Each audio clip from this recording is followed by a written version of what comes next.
My name is Haifa and I'm teaching entrepreneurship for 2 years now here at Charterhouse Summer Camp. Have you ever heard of Dragon's Den or Shark Tank? This is what we do here. So basically every student gets the opportunity to work in groups and come up with a new innovative business idea. And then they get to go through the process of building a business plan. So this goes through market research, marketing strategies, financial planning, and so on. They also get to create their own TV advertisements, which they really enjoy. And on the last day, each group gets to present their business plan in front of real-life investors. So entrepreneurship is not a subject that's formally taught in school's curriculum nowadays. So this is an amazing opportunity for them. They get to really enhance skills or learn new skills such as teamwork, creative thinking, creativity, problem solving, and so on. And those are skills that in today's world are really needed.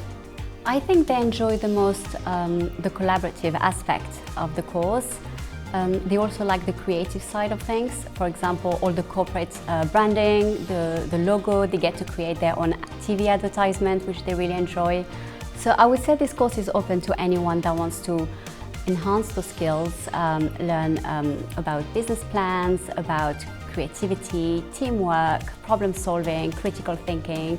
So many skills they get so much out of, and yeah, they're welcome anytime.